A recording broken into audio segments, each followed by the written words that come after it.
And joining us now, Randy Kroszner, former Fed governor and now professor of economics at the University of Chicago's Booth School of Business. Professor, welcome. Good to have you with us. I guess everybody is saying that the key sentence in the Fed statements today is where they say they could either increase or decrease the pace and size of their asset purchases. Do you see it that way? And what does that very careful language suggest to you? Well, it is really the only change in the statement, well, there's also the change about fiscal policy, but in terms of monetary policy, that was the key change. There have been a lot of this discussion of maybe tapering off some of those purchases. That discussion, I think, is now gone. Two of the last 3 years, we've had these sort of spring swoons or spring slumps, just when the Fed started to talk about exit strategy, talking about taking away the punch bowl. We're not going to hear that anymore. I think the Fed has decided it's going to try to use an open mouth operation, try to change people's expectations to try to boost the economy a little bit, even before making any further purchases. Randy, as a former Fed governor, you sat in on all of these meetings. You know what the conversation is like. So what Wall Street wants to know, what investors want to know, is how much longer this bond buying program is going to go on. So what are you saying? How long is this going to go on?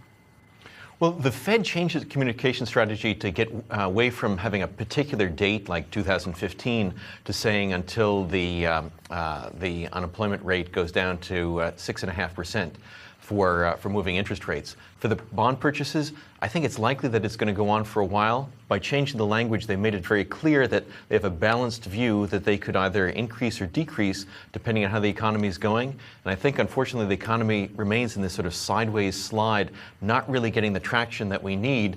And so I'd say it's at least as likely, if not more likely, they're going to increase rather than decrease their purchases over the next year. You wrote not long ago that these asset purchases had helped forestall deflation, which is really why, I suppose, the Fed has embarked on this course.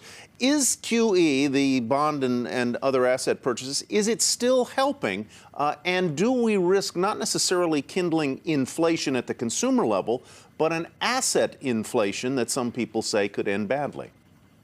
Sure. So you've got the challenge of the regular price inflation or deflation, and we're starting to see some of the numbers go down lower and lower. Inflation, by one of the Fed's favorite measures that just came out, is probably around 1%. That's half of the goal of around 2%.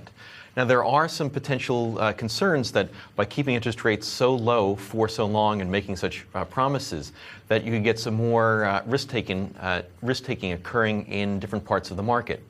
I don't think there's strong evidence of any dislocations, but we have to be really careful to monitor for that.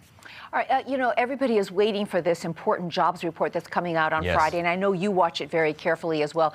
The consensus estimate is that the unemployment rate will stay around 7.6%, and there'll be something like 153,000 jobs created if it actually works out that way. I mean, how would you describe the job market these days, and in view of what you just said, the sideways slide in the economy? Yeah, unfortunately, I think that continues to be where we are. It doesn't mean that we're going to have a double dip. It doesn't mean we're going to stop job growth. But having job growth in sort of the 150,000 area is not really going to make a big dent in that unemployment rate. That unemployment rate has really been stubbornly high, and we just kind of continue to slide along with growth around 2%, generating 150,000 jobs a month, gradually bringing that unemployment rate down. The Fed's very frustrated. It wants more to happen. It believes it's trying its best, and now, of course, it's pointing some fingers at the fiscal authorities. Very quickly and finally, Professor, would you like to see Chairman Bernanke renominated? Would you like to see him take another term, and do you think he would if it was offered?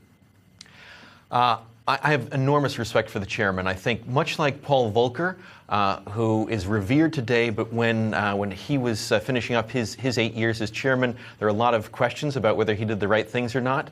I think over time people are going to realize that Chairman Bernanke really slayed the dragon of deflation and was very important in providing the basic support for us going forward. Sure. So I would certainly be delighted to see him there for much longer. Very glad to have you with us tonight. Randy Kroszner, former Fed governor and professor of economics at the University of Chicago's Booth School of Business.